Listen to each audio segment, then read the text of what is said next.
In the heart of the state-of-the-art, at the dawn of the next stage in entertainment, you found No Proscenium.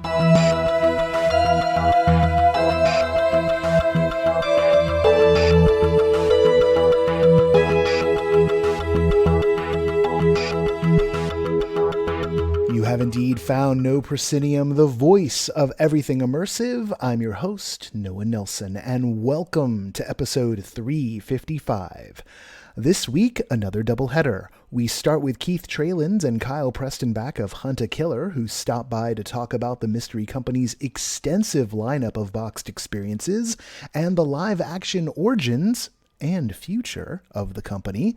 Then returning to the pod is one of our favorite people to talk immersive with, designer and director David Ruzicka, whose latest work was experienced by those lucky enough to attend HBO's House of the Dragons activation, produced by Giant Spoon at San Diego Comic-Con.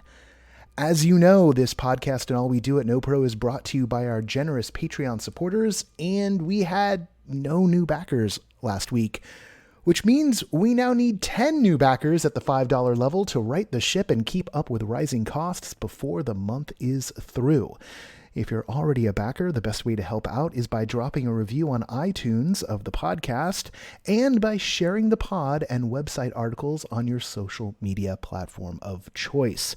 Some of what you'll find on the site this week include a very robust call sheet with casting notices for shows in New York City, San Jose, and Los Angeles, and multiple production and front-of-house roles for an immersive horror attraction in Times Square.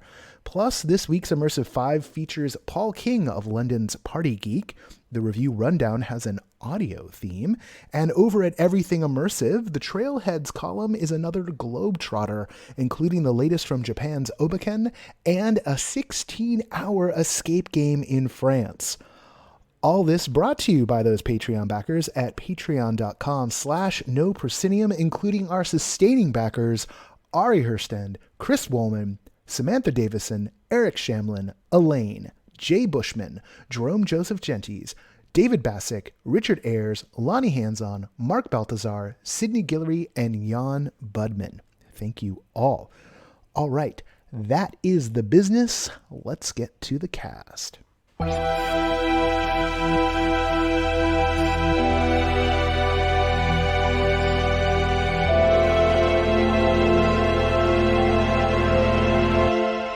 A good mystery is one of life's great joys, and it's all the sweeter when you get to play detective, which is exactly what the mystery makers at Hunt a Killer have given sleuths around the world over the chance to do over and over again.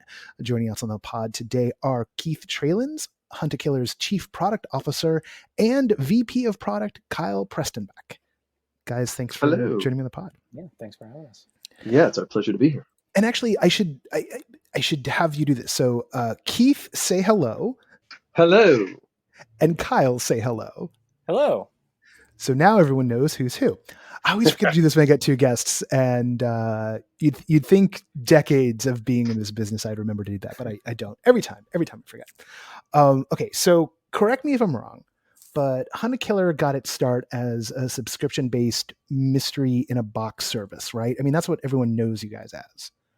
Actually, no, that everyone knows this as that. But originally, the first version of Hunt a Killer was a live event. Our founders, Ryan Hogan and Derek Smith, they rented some big field in like Maryland and created a crime scene and invited people to the crime scene to investigate the crime scene. They had actors, they laid it out, and it was very raw, to be blunt. It was very successful. A lot of people came out to it, had a great time, but they very quickly realized that it didn't scale into any kind of practical business. They had previously done a business called Run for Your Life, which was a zombie 5K run where you ran and were chased by zombies. And so they already sort of knew a lot of the trappings of where live events could go and where they could go wrong. So they pivoted to the subscription box. They said, how could we scale this? And subscription boxes were kind of all the rage end of 2015, beginning of 2016. And so that's where they pivoted to, and that's what caught on like fire. Like fire. Like fire. That's the right phrase, right? Like fire. Well, I mean, there's been a lot of mysteries from Hunter Killer over the years in the subscription form. I got to do part of the Blair Witch cycle, which was very exciting to me, and I was impressed by how much it captured the lore vibe of the Blair Witch movies, which sadly never got a proper sequel. I guess I never watched that one they did a couple of years ago, mostly because I was it's pretty good actually. Yeah, it's worth it. Yeah, I hear like medium good things about it. Like I should watch it at some point. It's like you should watch it. And then they did a video game a couple of years ago too that they re-released in VR. Yeah, that one's great. It's and that actually ties into our, like, they're connected. So I would encourage you to do that one. That one is definitely a true sequel to Blair Witch. I gotta admit, I'm almost a little too frightened to do the VR one. Like, I know I should, but like going to Blair Witch was one of like the joys of my movie going, like right out of college, and just the movie did a great job of freaking me out, and I'm just sitting there going like, if I put this on, I'm gonna freak out. Like, I love the idea of it, and I'm just like, mucho trepidation there. Okay, but the subscriptions, as we've noted, it's not the only thing there is now. Just judging by my last few dozen trips to Target, the brand has really expanded. What's the breadth of Hunter Killer right now? And this is a great time to ask that question, because it is Thursday as we sit here, and I've just gotten back from earlier this week from Gen Con, where we had a very, very successful show. So we've really broadened our product offering over the last 2 years to include a lot of single box experiences. A lot of those are available at retail stores. We are in Target. We are in Walmart. You can find us at Barnes & Noble. We're going to be continuing to expand. And we have a line of single box. It's sort of, all in one episode, if you will, a couple hours of entertainment, optimized for 2 to 4 people. You can solo it if you really like a challenge, because you don't have anyone to bounce ideas off of.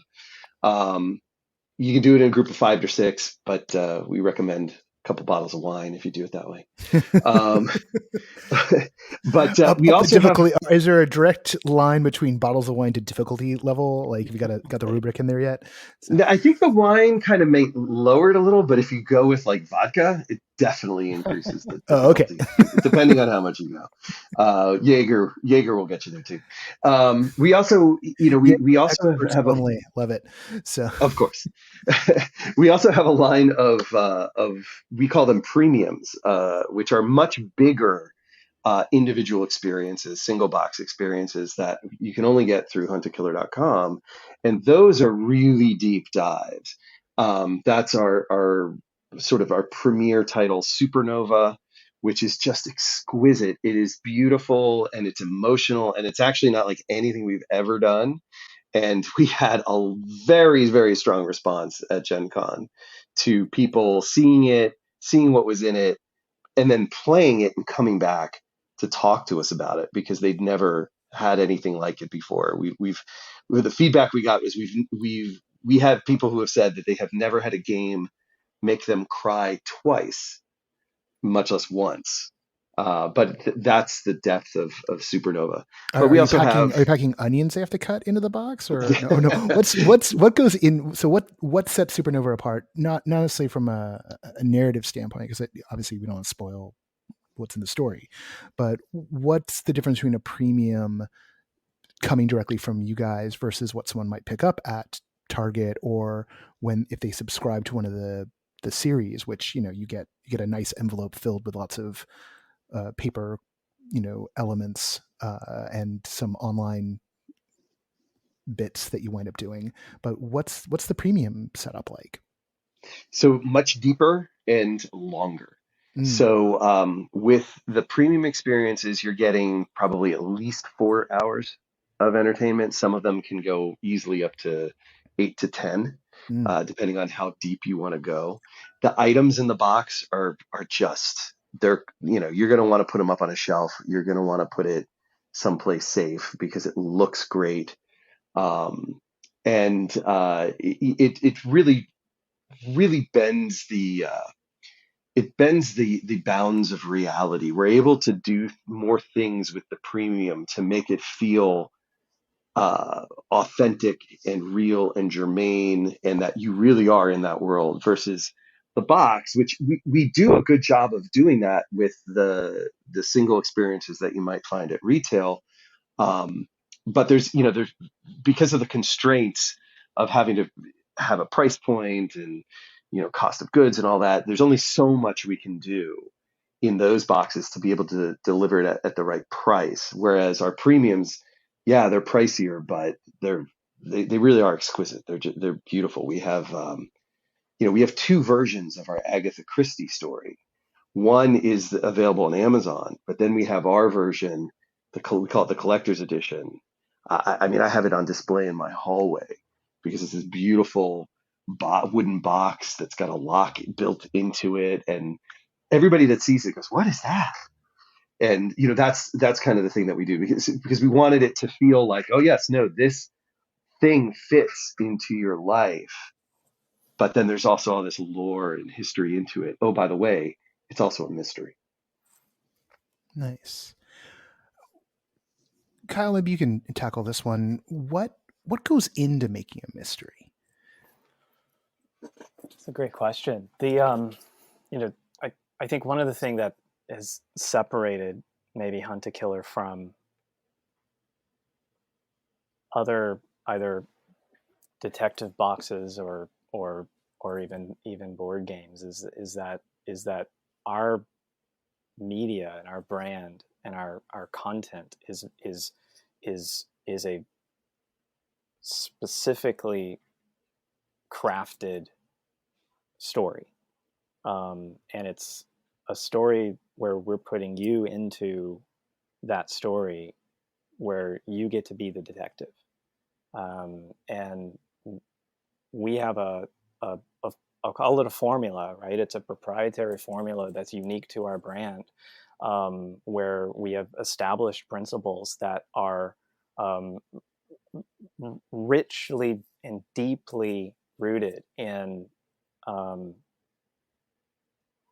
the ideals of a crime genre, of a mystery story, of things that you like typically take for granted inside of books or movies or film, but we express that in the format of these collected elements and problems that you have to solve, just like a real crime detective will have to solve problems with evidence that that they have available to them from the real murder.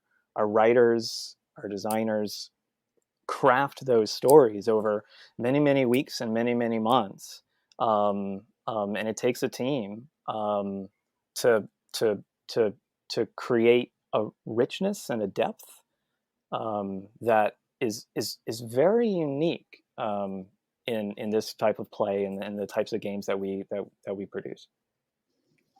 Yeah, if I could jump in, Oh yeah. one of the things that we debate about sometimes is how much of it is story and how much of it is game. And I think a Mm. lot of the other experiences that are in the space lean into the game side. For us, we start with the story. The story and the characters have to be there. So we have a whole process to do that before we even talk about where is it going? What format is it going to be in? Is it going to be a single? Is it going to be an episodic season? Is it going to be a premium? If the story's not there, it doesn't matter. So we focus on story and character first, which is interesting because it really does kind of put us at odds with what you would say are our competitors in the space, which are very much games with a little bit of story put into it. Yeah, one of the things I was really struck with your Blair Witch efforts was how much the vibe of that world was represented. It felt like I was going through pieces of Burkittsville lore, and then even the way that the puzzles were resolving, like the hair on the back of my neck stood on end as I was coming around, because you could just sort of feel like you could feel around the corner what was coming, and building that sense of anticipation, and that pacing and sense of dread is so key to that world. Yeah, and you believe that they're real, right? Like the puzzles are not just puzzles for the sake of having a puzzle like an escape room might have. Not to knock escape rooms, right? They're glorious and they're great. The puzzles that exist, for in your example, right? Like it's there, and it feels like it was actually meant to be there. Right. The reverse engineering of a crime scene and a narrative of discovering the things that you're discovering alongside your contact are so real, and they're so visceral, and that's exactly the emotion that we want to convey. Yeah, I think that's one of the things when I think about what distinguishes a mystery from a puzzle. It's like the detective has to turn the mystery into a puzzle in order to solve it. But the mystery is this kind of amorphous thing, and it has rough edges, and it shouldn't quite fit inside of a box, even as it ultimately resolves, because the life itself is messy.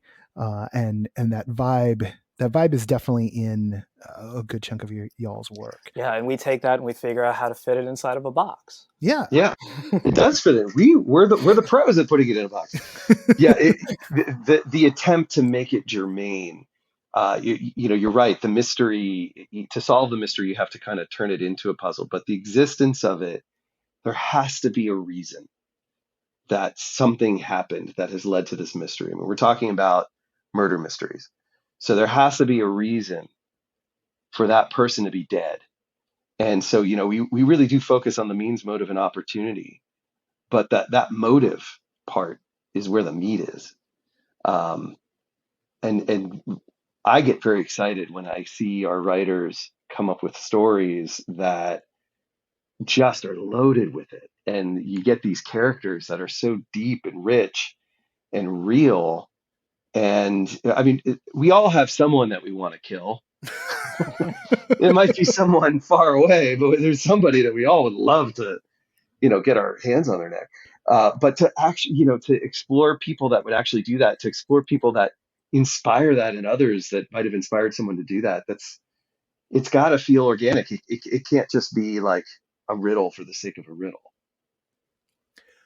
I want to pivot here to something that's on the horizon, which I now know is also part of the deep past, which is live action hunter killer experiences. And the last I checked, there was a plan to stage a crime scene in San Francisco next year. Is that still in the works at the moment? Absolutely. I can tell you, we're not sure if it's still going to be San Francisco or someone else. We'll be clear with that as we get into 2023. But it's actually two crime scenes. And yeah, they are robust, full-on investigations. It is, you will go to a police station. You will be assigned a case as a consulting private investigator, and then you will go to multiple crime scenes and have to analyze the scenes and look for evidence and put it together. So a little and different then bring from it back and make your accusation. So it sounds like a little different from a escape room. So this is going to kind of take place over a larger playing field, or are you going to kind of contain it in, or is that part of the plan? It's still contained, but it's emotionally deeper than an escape room, right? Like the experience in this is going to be a cerebral depth where we bring a real crime scene to you. And it's your job to help the detectives, as one of the detectives, right, to help the other detectives figure out who did it. I wonder if there's any, like, if anything you can tell me, like, are there going to be actors involved in this? You mentioned there were actors in the original version, like, because I'm just trying to think, like, I am trying to think of how this is different from, an escape room, right? Where, or a crime-based escape room where it's like, oh, okay, you get the mission briefing, then you go in, then you deal with the set. But sometimes there might be an actor. Usually there isn't. There's rarely, if any, interrogation going on. Like, do you know which way you're leaning with this yet? We do. I'm going to keep that a little under the hat. Okay. All I can say is it is definitely not an escape room. Okay. Everything will make sense. Everything will feel organic. You will go at your own pace. There's not a ticking clock. But yeah, we've addressed all of those things, and we're excited to unveil it to the world. It's going to be a lot of fun. But yeah, we're gonna hold on to a couple of those things as secrets. No, Surprises. we'll come back around when we're a little closer, but I know it's something. It's just exciting to see, because I'm also looking at this from the point of view of, as we get live immersive experiences sort of shared out with the rest of the world, and get more people becoming aware of them, but it's still a fairly niche market, right? It's still, I mean, to the point that the founders, did this thing way back when, and they're like, oh, this won't necessarily scale. Now we find ourselves in a world where there've been a lot more live action immersive experiences. You have things like the Stranger Things experience running around, and people are starting to become aware of it. And the idea that people who know Hunt a Killer might go, oh, I can go to a Hunt a Killer crime scene. Like, I can go see it in real life. Like, there are going to be people who never went to the Stranger Things, who've, don't go to Galaxy's Edge and Star Wars, who would never be caught dead at Sleep No More, who are going to go to this. And that's something that's exciting to me, to know that the genre barriers are breaking down. Yeah, it's one of those interesting opportunities, right? To try to take the craft that we've excelled at, with people at home, where it's intimate with your friends, where we have created the right universe for you to be detective and play detective, for us to take that and move it into real life. It's the same concept. You get to play detective. You're going to solve a crime. You're going to solve a crime the same way the real detectives solve a crime. And it's a really great, like, experience for us to take what we put in small packaging, and expand it into a real physical place that does have constraints and limits, but that expansion, it's a whole new way of exploring that universe of becoming a detective. Aside from the live action coming next year, what are some of the other things on the horizon here for you guys? You mentioned the Supernova that you just showed up at Gen Con. Anything else that was shown at Gen Con, or just around the corner that folks should know about? Yeah, sure. So we just released our newest retail game called Dead Below Deck, which is exclusive to Target. It takes place on a private charter yacht. It's a lot of people who, the bosun on the shows up dead, and they're stuck on the boat, and they need your help in trying to figure out who did it. So it's a traditional mystery. It's modern. It's very funny, and that one's already getting a great response. We also will be Supernova will be available throughout the latter half of this year, and certainly for holiday, because it's such a great fun experience. We also have another one that just came out called Dead on the Vine, which is a premium, available only through us. That is Murder at a Vineyard in Northern California, and so it's all very posh and wine themed. A lot of fun. We also have a book coming out in November called Blood on the Water. It's our second book with Scholastic. The first one is called Perfect Score, and we're very, very excited about what Blood on the Water is going to do. It was just named a Librarian Association choice, and Perfect Score is a blast. This is a good follow up to it. So fun light reading that also really puts you in the world of Hunt a Killer. So when you say with Scholastic, so that means that kids at school this fall are going to get their little Scholastic book fair pamphlet, and one of the options is going to be Hunt a Killer. Correct, and we cannot wait to see how that unfolds.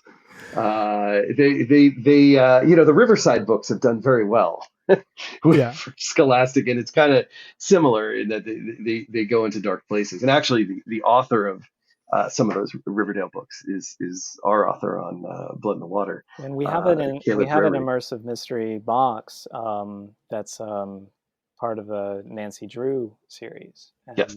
And that plays really well. It's really fun to be able to kind of take something that seems really adult, right, and apply it to the young adult genre.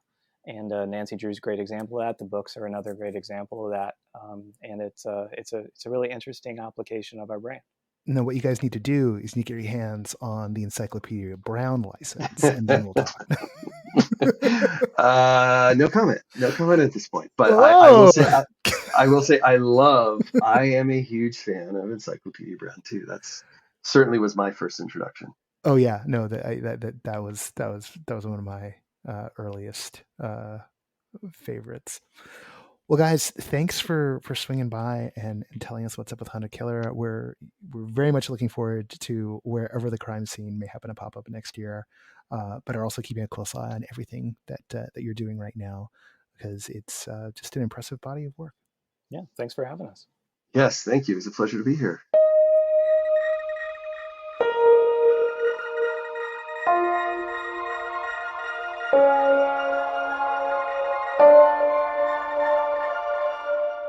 David Ruzicka is no stranger to the pod, having spoken with us before about creating everything from immersive horror to educational experiences. Recently, he was down in San Diego working on one of the biggest activations of San Diego Comic-Con, where he was performance director for HBO's House of the Dragon activation from the agency Giant Spoon. David, it's good to have you back on the show. It's good to be here. How are you doing? Oh, don't ask me that question. Why not? No one wants to know. Let's stick to the game plan. Just for starters, I know I'm the worst when it comes to pleasantries. Let me tell you. Barista's like, "Oh, so how's it going? Oh, is it all we have left?" I guess afraid so. It might be. Yeah. If you can't tell, David and I are friends. Friendly. I don't know. It's been 2 years. I haven't seen anything. When was the last time I saw you? Back into. I really wouldn't even begin to guess. Was it in person? I don't know. Was it pre-pandemic? Probably, yes. Because you didn't swing by any of the stuff we did in 2021. Like we did a couple of meetups. You didn't. Did you pop by? Did you pop by one of those? I feel like there was like a is it Thirsty Crow? Maybe there was something there that far back. Okay. Oh, wow. You know what? I remember which one it was. It was the one at Roguelike. That's probably the last time we saw each other. So that was 2021. That was when we were in that weird spot where we were like, oh, can we do things again? Maybe we can. Let's try it and see. For 4 weeks before Delta. I had that with I did if I'm hopefully not getting ahead of myself, but I did a brand thing last year where we were in that 1 week in LA where it was no mask mandate. And so everybody was like, wee. And then like the next day it was like, oh no, everything shut down again. So yeah, it was a really weird, I don't know. We're just playing it by ear. That we are. So I'm supposed to say just for starters here. We've already started, but you've worked on a lot of different stuff over the years, as I mentioned at the top, and indie projects. Like you've done like stuff on your own, like rented out Zombie Joe's and did some things. You've worked on marketing activations, obviously House of Dragon. That's a really big one, and you've even done stuff that's kind of walked the line between the two, or like indie companies doing a ticketed event, but that's actually an activation kind of thing at the same time. Is it wildly different making these kinds of immersive? It's not. I don't think any of it's ever wildly different. Actually, I feel like the thing that's sort of the obvious thing that's the biggest difference is how much more buttoned down the information you have from an IP standpoint and sort of I guess the Bible you're following from the beginning. But it was interesting for House of the Dragon because since even in that case, the IP was sort of close to the vest to the extent where some things were even mysterious for us when we were developing the project. Huh. And I found myself kind of weirdly defaulting to a lot of old school theatrical things that I would do in another kind of brand experience, or honestly just even in traditional immersive theatrical stuff, whatever you want to call traditional immersive theatrical stuff. But no, I mean, because for example, if we don't know how to talk about something in the show that has not been leaked yet or released yet officially, or in the case of House of the Dragon, because we're dealing with 200 years prior to what everybody knew about that show up to that point. So we had all these people kind of like trying to, fortune tell around our actors and tell them about characters that are only like a blink in someone's eye at the time of our thing. I always put our actors back in the mindset of putting it back on the audience, and have them share kind of gather intel about what they believe about the different houses and the characters, and put it on the guest a little bit more. And honestly, that makes people, it's an old school thing, but it makes people feel a lot more like the stories about them. So all those aspects are just as evergreen, and something where you have a much more, I guess, strict rule book to follow. So some rando comes in and starts talking about Daenerys, or maybe they're a little smoother and they start talking about Dunk and Egg, and your characters just go like, "Oh, really? You've had a vision? Tell me about it!" Right? I mean, they just kind of let the guests see us. The people who are visiting will just see how far they go, and just kind of indulge it. And honestly, you get more fun things that way than by trying to ascribe too closely to, it doesn't have to feel like a brand book, a living brand book about that particular IP or story world. And I think we're all still figuring out how to not lose that in the mix, where it just feels, like the exposition is very exposition-y everywhere you go. Because that just weakens you want people to feel like they're living in that world and that experience. So you don't want to get bogged down by trying to get your 6 points about the new show out in the same fashion with 40 different characters. Because it was a pretty big cast, and to have everybody have to share the exact same 3 plot points would get old pretty fast. Let's dive into this idea of, and I'm really curious about how it influences how you look at, non-marketing immersive experiences. This balance between exposition or lore, for fans who want to, shorter word seems fancier. It's still exposition, versus experience, and striking that balance. How's your thinking evolved here? Yeah, I mean, it's a lot of it does come from not assuming that people are caught up, and letting it be elastic, so that if they do know a ton of the lore, you're ready for them. I mean, I feel like I can't help but my sort of theme park Disney Universal brain is always going to kick in, that like reptile brain part of me that's like, oh, that believes that we always try to jam pack a bunch of information in all of the documents we're sharing with the characters, and that we have all that stuff behind the scenes. And that I just happen to believe, like a lot of folks on the theme park side, that even if you don't know all that detail as somebody coming in, you can feel that it's there, and that people have been brought, aboard with the content well enough. I mean, we did and when I say we, myself, Tommy Haunton, did a brand activation with the Terry Hines experiential folks. I'm going to get their name wrong probably, but that's okay. They'll forgive me. For Steven Soderbergh's For No Sudden Move last year. And we had this giant, document of everything that was happening that year, the slang, all the different things that were, were applying to the characters. And there was a really good chance we would only ever get into 10% of that, or if that, but it felt like all of that was present. And I do think that, a lot like what the old school Disney rides, like Pirates of the Caribbean or the Haunted Mansion would do, treating it like it's kind of a cocktail party where you're overhearing all of these really deeper, well keyed in conversations between characters, means that you're just picking up little textural details and little sonic details that feel right to the world. But I almost would rather have people absorb it that way than from direct exposition given to you, because I still kind of believe, maybe this is just my own bias as an audience member, but if I come into something and a character is like, you have to remember this, my brain just shuts off almost immediately. So I feel like a lot of people have that problem. I'm terrible with it, with names and anything that's supposed to be like critical information. It's fine as long as I'm not being told I have to remember it, but it's like getting ready for a pop quiz or something. So you got to remember this: 9 p.m. Eastern, 7 p.m. Mountain.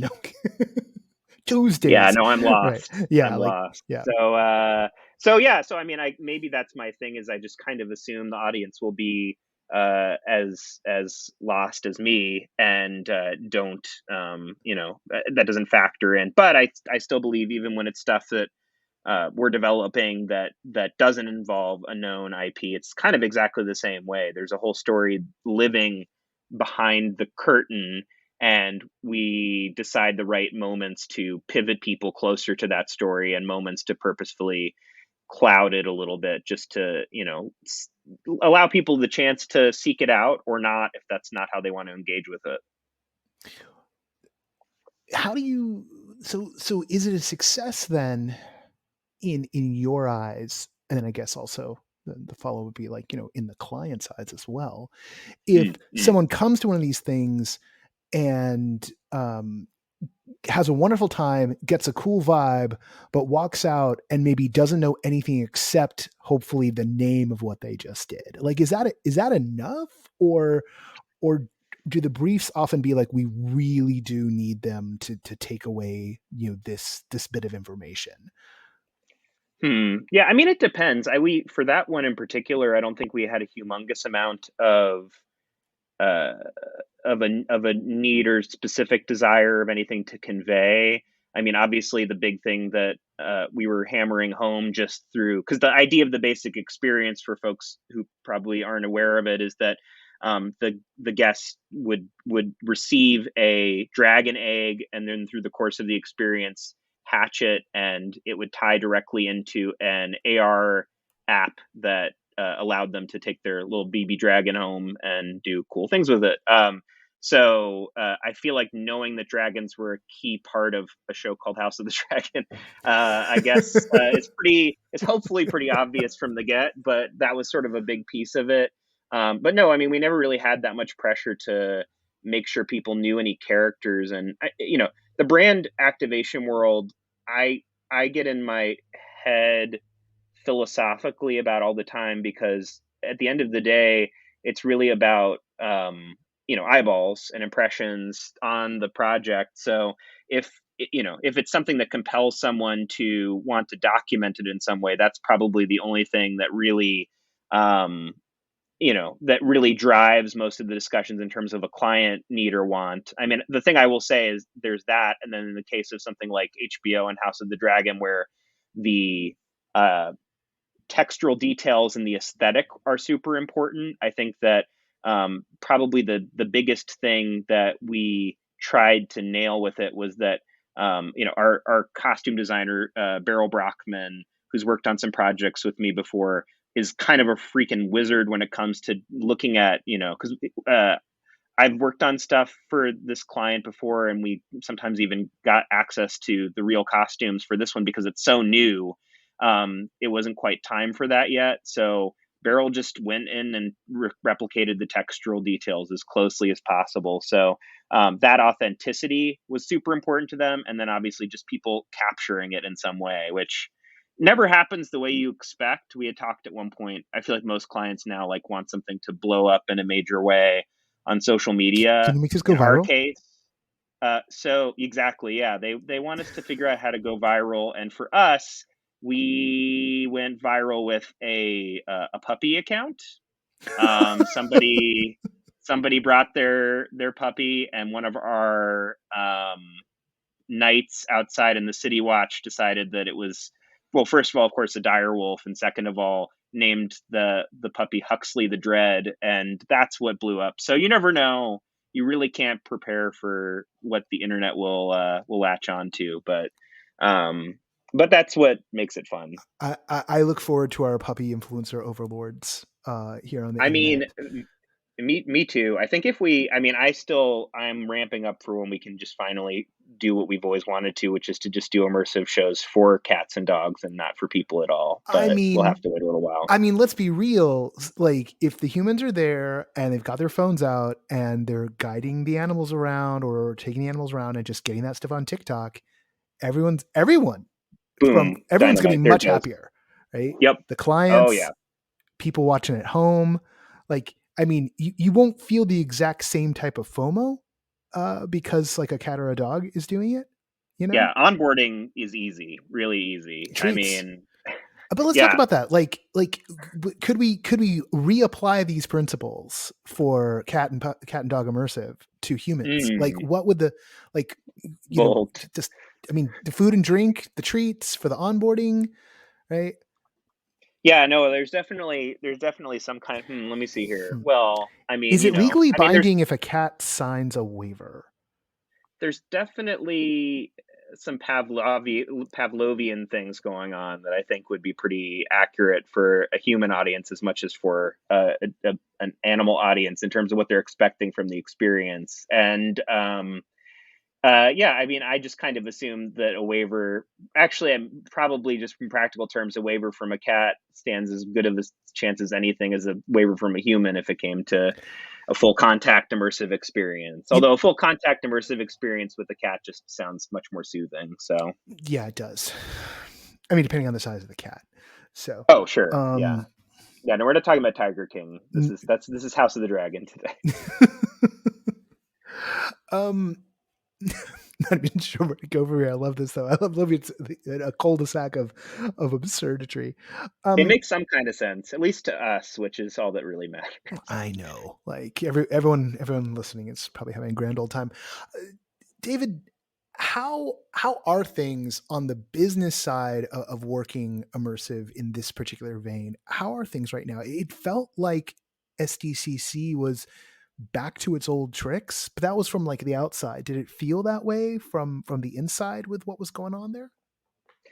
I feel like people are still kind of, it's a little touch and go still. I think we're all very like, I don't know, 4 times bitten, 5 times shy or something now at this point with the pandemic. But what I can say is that last year and the year before, I was mostly seeing the activation projects coming alive as influencer-based activations. Like I've done quite a few of those this year, and I think that obviously because it's a smaller audience, it's so bizarre to me that in the influencer activation world, you get to do all the things that I always want to do with super intimate immersive theater because there's no question of how does it scale at all. It's better if it's a small thing and it is a little bit more the game and Truman Show and all of that. And I think that those were a little easier to control from a health and safety standpoint. Comic-Con was definitely very hopeful, and I would say a lot of the things that I am in talks about now for the rest of this year feel like we're trending that direction. During the pandemic, I think a lot of, are we out of it? Are we in it? Nobody knows at this point. I've completely lost track, but in the midst of it, I think folks were working on how to just produce anything at all during this time.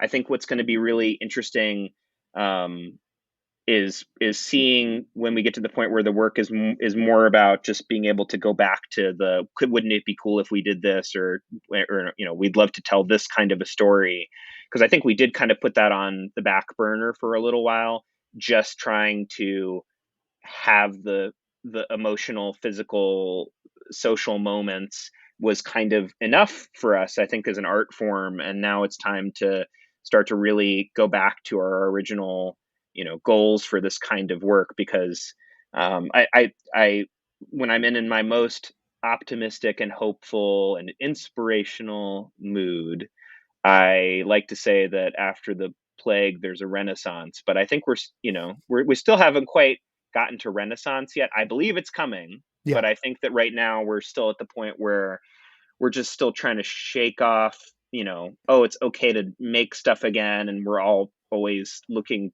backwards for, the re-shutdown, the re-tightening up of things. But it was cool. I got to see a couple of things at Comic-Con, and obviously spent a lot of time at the castle, and people are certainly excited to come back out for work. I know it was I think we're still going to be unpacking for a while what psychologically is different for audiences when it comes to experiencing these things now. I think there's some stuff that I don't think we're even conscious of yet, even folks that maybe aren't as precautious about it. I think that there's some, I don't know if anybody else feels the same way as me, but like if I watch a music video from back in like the 90s and there's a crowd, I'm just like, ugh, all those people so close together. And so I think there's still some of that when we do these experiences where it's a thing it's hard to shake off. So I think until we can really do that, we're probably going to continue to do a little bit of it occurs to me, saying it out loud, it reminds me of when in 2016, when we were first starting to, when there was like sort of a golden age moment of immersive stuff. And when I was first starting to experience some of that out in LA, that the big push at the time was this was the way that people would put their phones down and they would learn how to engage with other human beings and be social. And I think we're doing that again, to be honest. I think we kind of started to do it, and then obviously we all became shut-in hermits, and now it kind of serves that same utility in a slightly different way. So I guess I am hopeful seeing the stuff that's happening right now, and I just want to get back to that point where the content is allowed to just kind of be the things we're excited about again, rather than just sort of trying to get our groove back, like Stella. You've been at this for a long time now, definitely like relative to the scene as a whole. How do you feel your career is going at this point? Do you feel like you're finding a balance in here? Or you feel like you're in a steady spot? Or are you watching other people kind of find their groove as well? Yeah, I mean, I like where we're at now, because it's kind of frustratingly hard to tell what one type of entertainment is versus another. Everything's getting much more blurry and overlapping more, which I think is how I like it to be. And seeing how it's continuing to evolve in that way is nice. I mean, I think what I'll say about stuff like House of the Dragon is the thing that in my own personal career is I've like accidentally had a production company now, which I never expected to do. So that part's been very cool and humbling. There's things that not to get too much in the business books side of it, but there's things like Lovely AB5 that have meant that I've had to learn a lot really quickly about, getting 40 some odd actors and staff on payroll, and what does that mean, when we've always kind of just, when 3 years ago we were like, well, let's just put on a show, we'll see what happens. Now it's like, it's like, oh, there's forms and taxes and all sorts of other things involved. Not that there weren't taxes before. I just want to say on the record that I do all the legal things I should do. But yeah, no, I mean, that part was a whole new, has been a whole new avenue for me. And it's been, I think the stuff I'm looking forward to, and I talk with a lot with one of my close collaborators is Andy Crocker, who I think has been on a couple times, right? At least. And we have some like some persnickety stubborn points that we're trying to push for in the future that more have to do with the way things are run and orchestrated than from a creative standpoint. Like we keep saying that we'd love for this kind of work to get to the point where it's there's a hat for every person and a person for every hat, and we're not all trying to do 20. Sometimes we look at it as a good thing of wearing many hats, but I think the piece I crave is working on productions where it's clear, like there is a person who's just a producer and how valuable that is, a person who's just the art director and how valuable that is. So that part of my career has been, is moving in the right direction. And I'm excited to just start to see, there's a part of me that will always believe in like punk rock, total loosey-goosey art on one side. But the other side is that to make these more increasingly complex stories come to life, we do need all of those separate sets of eyes to be shepherding things along. And that part is I'm seeing more people come forward and want to take on those roles. I just always want more people to realize that being a producer is neat, so that we can have more of them. And there's just other roles like that that's as much a thing in the theme park world as it is in the immersive theater and brand activation world. And it's also just good to see, when I look at people kind of finding their footing or getting their groove, I'm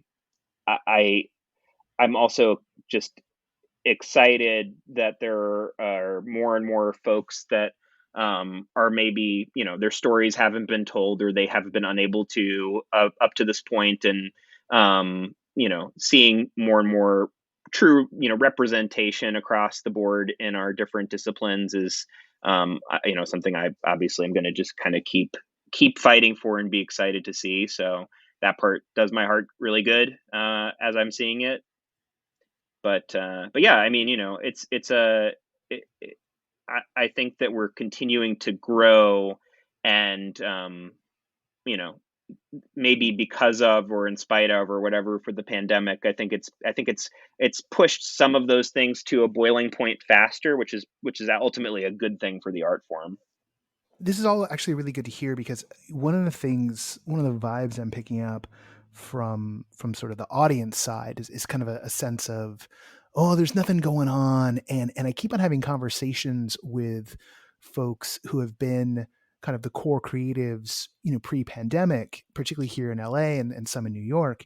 And these folks are busier than I've ever known them to be, but they aren't necessarily making a lot of, indie consumer facing work. And I kind of take that as a sign that in the macro sense, things are actually going really well, even if in the local scene sense, it may not be possible to like pop out to a show, a new show every few weeks, like in LA or New York, the way it was in, say, 2016, 2017, when we were really hitting our stride. Yeah, I mean, it's yeah, go ahead. No, please, you. Well, because I mean, I think it's interesting because there's a lot of people who are indie folks that, I guess this is a good thing, but it comes with its caveats that all the sort of indie artists that have shown some promise, or a lot of them have been, there are agencies and there are, IP holders, and there are, larger entities that are seeing that and are realizing that they do have superpowers that they can use, hopefully for good and not for evil.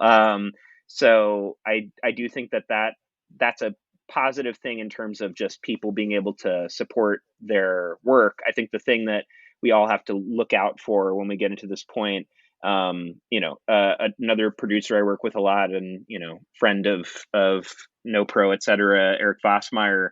When I got done with Comic-Con, he dropped me a line saying, basically like, well done on that. Now let's do one.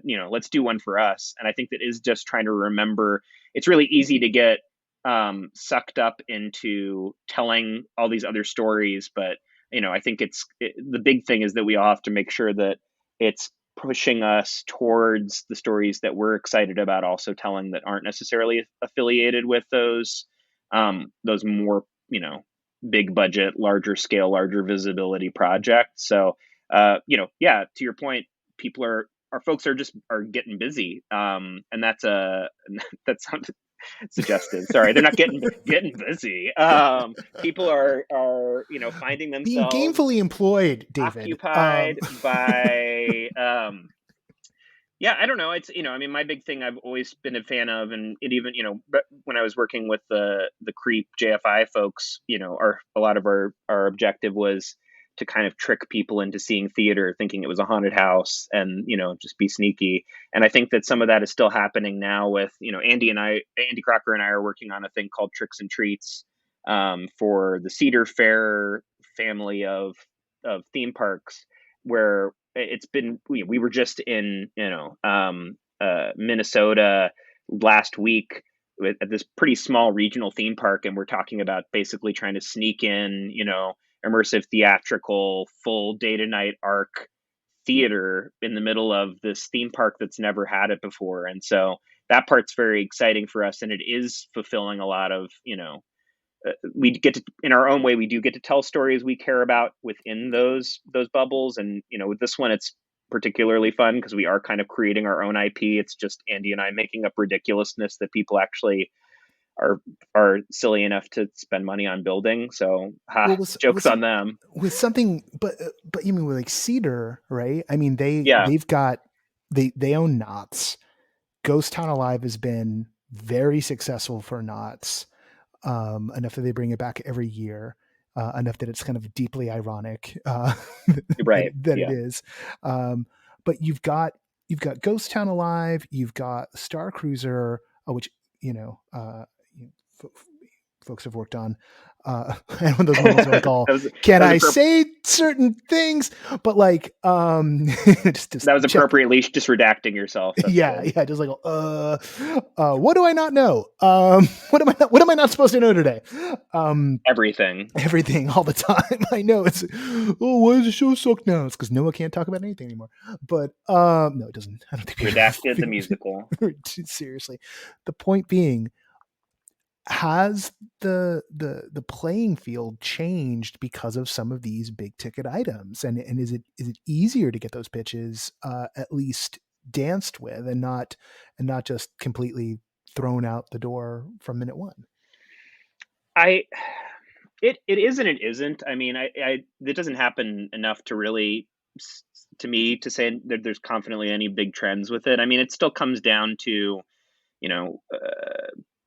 larger groups being willing to take some risks on the product. I mean, I think people are at least what's good now is that you can point at stuff that exists out in the field and say it's kind of like this, kind of like that, because and no discredit to to Sleep No More or Meow Wolf, because they're very successful at what they do and have been for a long time. But it's always interesting when you're in the creative sessions with people who don't do a lot of this kind of stuff to see which things they reference, and those are definitely the main ones. So to hear people starting to talk about Star Cruiser or start to talk about Ghost Town, is definitely encouraging. I think the piece that we keep having to continue to fight for is showing how when you do something that is truly sort of sandbox or open world like that everything depends on everything else, that we have, if we make a change in one aspect of even if it's a super tiny, seemingly superficial thing, if we make a change in one part of the show, it has this giant ripple effect to everything else. So there's still some learning that I think not and this is not for the Cedar Fair folks, this is just in general with all the clients that are still, it's exciting that everybody wants to try to do this. I was have been very fortunate with some of the things this year that the clients are sort of excited by the stuff, and they do want to find out. They're willing to kind of go along with us for the magic trick of how it all stitches together, because for House of the Dragon, the specific producer and creative director team that I was working with were kind of some of the aspects of this were a little bit newer to them specifically, and they were excited to learn about what we do and excited to try to put more and more of it into motion, which is a really positive thing that I think comes from everybody slowing down a little bit. I think that now these groups are like, you know what, let's try it, why not? And so having that instinct is I think really lucky for all of us. Well, that's definitely good to hear. David, it's always a pleasure. We don't get to catch up often enough, but I'm glad we sometimes get to do it right here on the show. So before we part, is there anything that you can talk about that folks should be keeping an eye out that you're working on, or is everything kind of in stealth mode at the moment? I did not pre-ask him this question, everybody. So I'm dropping it on David in the moment. I want to say, Tricks and Treats, the thing that I just mentioned, that's out there and happening in October, right? It's mid-September. It's going to be in Northern California at California's Great America, and then at Valley Fair I just got to go to the Mall of America for the first time last week. That was very exciting. I got to see Paul Bunyan. But that's a story for another time. So yeah, middle of September, we'll be opening both of those events up, and that's pretty exciting. I'm about to leave this podcast and talk about a thing for the holiday season, so that's exciting. But I don't think I think like I would some kind of sniper shoot. I don't know. I would have to be careful, but yeah, there's a lot happening, which is good, and a lot of things are really hybridizing, like things that are kind of living in the digital space and the physical space at the same time, which I think is always really encouraging. And there is, I think it's fair to tease that if everything I'm talking to with folks happens now, there is more stuff for puppet fans to nerd out about in the future. So if you like some puppets, there might be things like that happening sometime not too far away. So I'm just putting it out in the world so that the project I'm thinking about doesn't float away in the ether and never come back. But yeah, lots going on, and just a bunch of stuff to be nerdy about the theory of, and try to figure out how to keep playing with the form in exciting ways. So that's the biggest thing I can hope for, is just tell new stories, find new ways to throw in things from the world of like fashion and video games and other things that don't, quote unquote, belong in immersive theater, just to see what happens. Fantastic. Well, David, thanks for hopping on the call with me today. And this is giving me lots of hope for our not too distant future. If nothing else, at least you have hope for the dogs and cats immersive Metroplex, because that is what's coming. I can say pretty confidently that's our future. Pupmersive. It's happening. Pupmersive 2023. I'm in.